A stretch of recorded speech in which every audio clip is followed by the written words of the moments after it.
Hello guys, कसे आहात तुम्ही? आय होप तुम्ही खूप मस्त असाल, छान असाल, सुंदर असाल, सुरक्षित असाल आणि माझ्या एका नवीन व्हिडिओमध्ये तुमचं खूप खूप स्वागत आहे.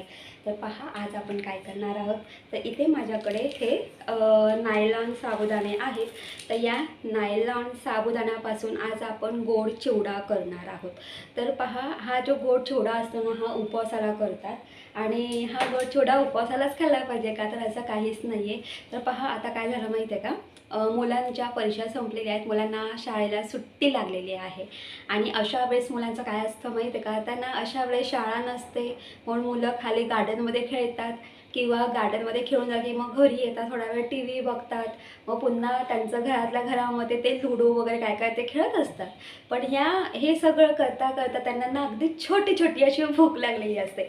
मग आता अशा छोट्या छोट्या भुकेसाठी काहीतरी तर केलंच पाहिजे, नाही का?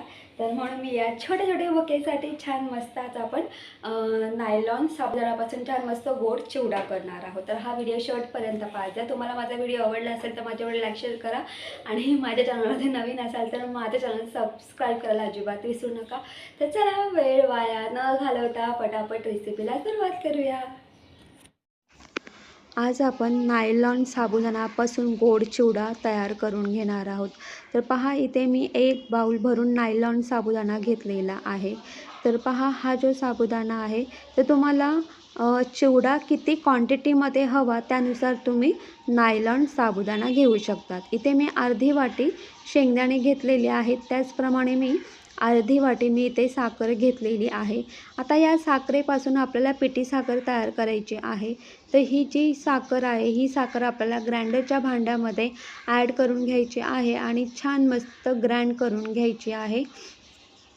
तर तुम्ही पाहू शकतात इथे आपली पिठी साखरसुद्धा तयार झालेली आहे. आता ही पिठी साखर आपण एका प्लेटमध्ये काढून घेऊया. आता पहा, इथे तुम्हाला चिवडा किती गोड हवा, किती गोड हवा, किती कमी गोड हवा त्यानुसार तुम्ही पिठी साखर तयार करू शकतात. आता पहा, इथे मी कढई घेतलेली आहे. कढईमध्ये ऑइल ॲड करून घेऊया आणि छान मस्त हे ऑइल आपल्याला गरम करून घ्यायचं आहे. ऑइल गरम झाल्यानंतर आपल्याला गॅस मीडियम ठेवायचा आहे आणि मीडियम गॅसवरती आपल्याला हे शेंगदाणे तळून घ्यायचे आहेत. चिवडा करण्यासाठी आपण ज्या पद्धतीने शेंगदाणे तळतो सेम त्याच पद्धतीने आपल्याला शेंगदाणे तळायचे आहेत. हलके ब्राऊन होईपर्यंत छान मस्त हे शेंगदाणे आपण तळून घेऊया. तर तुम्ही पाहू शकता इथे आपले शेंगदाणे तळून झालेले आहे. शेंगदाण्यांना छान मस्त असा हलका ब्राऊन कलर येत चाललेला आहे. तर पहा, इथे मी झारा घेतलेला आहे.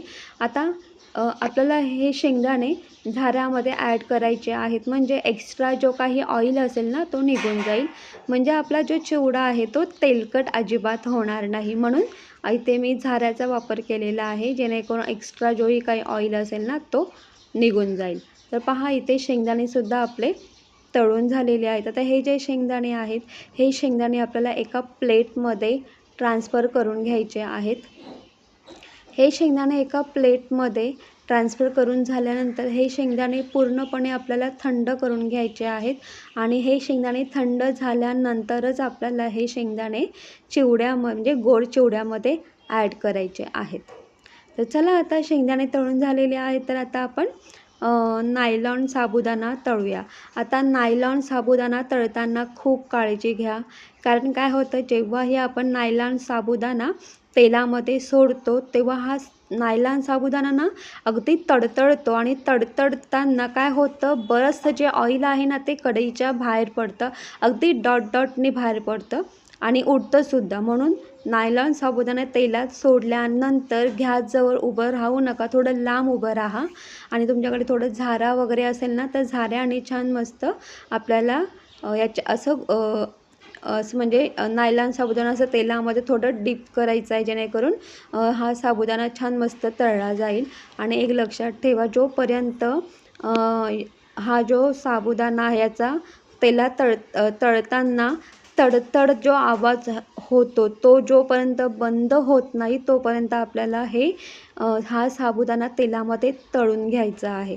म्हणजे काय माहिती आहे का, हा साबुदाणा तेलामध्ये छान मस्त तळला जाईल आणि जेव्हा पूर्णपणे आवाज बंद होईल तेव्हा आपल्याला हा साबुदाणा काढून घ्यायचा आहे. तर पहा इथे आवाज पूर्णपणे बंद झालेला आहे. मी फक्त 2 मिनटं गॅस मोठा केलेला आहे आणि अगदी 2 मिनटं छान मस्त मोठ्या गॅसवरती हा नायलॉन साबुदाणा तळून घेतला आणि त्यानंतर पुन्हा गॅस मीडियम केला आणि त्यानंतर आपल्याला झाऱ्याच्या साहाय्याने हा जो साबुदाणा आहे हा आपल्याला काढून घ्यायचा आहे आणि जोही काही एक्स्ट्रा ऑइल असेल ना तो निघून जाईल.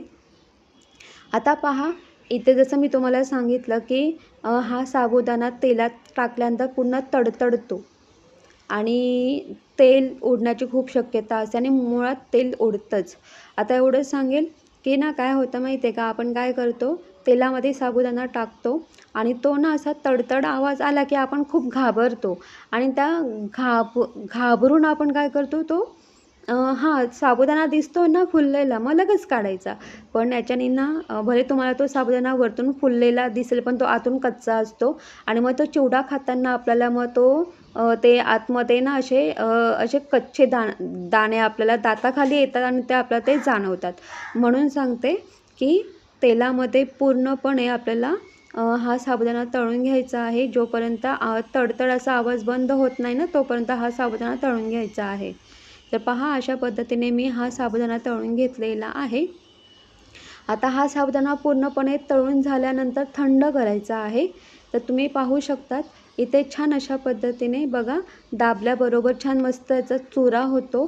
तर आणि अगदी खाताना सुद्धा अगदी क्रंची कुरकुरीत आणि छान मस्त हा दाणा असा चावला जातो. कडक कडक अजिबात लागत नाही. तर चला आता इथे मी आपण जी पिठी साखर तयार करून घेतली होती ती पिठी साखर आपल्याला छान मस्त स्प्रिंकल करायची आहे. छान अशा पद्धतीने आपल्याला ही साखर स्प्रिंकल करून घ्यायची आहे आणि पहा मी ना आधी थोडी थोडी साखर स्प्रिंकल केलेली आहे. तर पहा मी अर्धी पिठी साखर स्प्रिंकल केली आणि अर्धी पिठी साखर मी तशीच वाटीमध्ये ठेवलेली आहे. आता ही जी पिठी साखर आहे ना, ही पिठी साखर पूर्णपणे आपल्याला याच्यामध्ये मिक्स करून घ्यायची आहे. आणि अजून एक गोष्ट सांगते की हा जो नायलॉन साबुदाणा आहे तर आपल्याला कधी कधी असं वाटतं तेलामध्ये टाकला आहे छान मस्त फुगला आहे, पण तो आतून कच्चा असतो. म्हणून मी तुम्हाला मगाशी एक प्रोसेस सांगितली की जो तडतड जो आवाज येतो तो पूर्णपणे बंद झाला की मग साबुदाणा काढा. म्हणजे तो साबुदाणा पूर्ण आपला म्हणजे पूर्णपणे तो तळलेला असतो. असा आतमध्ये कडक कडकदाणा अजिबात लागत नाही. तर पहा आता इथे मी पूर्णपणे पिठी साखर मिक्स करून घेतलेली आहे. त्यानंतर आपण जे शेंगदाणे तळले होते ते ॲड करूया. शेंगदाणेसुद्धा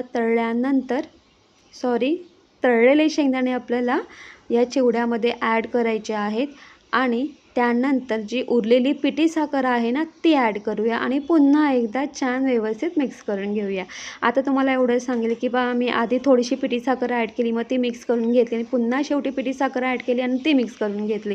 त्याचं कारण म्हणजे काय माहिती, आपण जर एकदम पिठी साखर ॲड केली तर ती ना पूर्णपणे लागत नाही. म्हणून अगदी थोडी थोडी पिठी साखर ॲड करायची आहे आणि ती छान मिक्स करून घ्यायची आहे आणि पुन्हा शेवटी थोडी पिठी साखर ॲड करायची, ती पुन्हा मिक्स करून घ्यायची आहे. अशाने काय होतं माहिती आहे का, पूर्ण नायलॉन साबुदाण्याला ही पिठी साखर लागते आणि इथे आपला छान मस्त असा गोड चिवडा तयार होतो किंवा गोड चिवडा लागतो. तर पहा आता हा जो चिवडा आहे हा आपण चिवडा एका बाउलमध्ये ट्रान्सफर करून घेऊया. आता पहा मी हा चिवडा आज सकाळी केलेला आहे. तर उद्या सकाळी जर तुम्ही हा चिवडा तुम्ही खाल्लात तर ह्या नायलॉन साबुदाण्यामध्ये ती जी साखर आहे ती पूर्णपणे मुरलेली असते आणि दुसऱ्या दिवशी हा जो चिवडा आहे तो खाण्यासाठी तयार झालेला असतो. तर तुम्हीसुद्धा अशा पद्धतीने हा चिवडा नक्की ट्राय करून पहा. अजून एक गोष्ट सांगते, हा चिवडा महिनाभर खूप छान राहतो.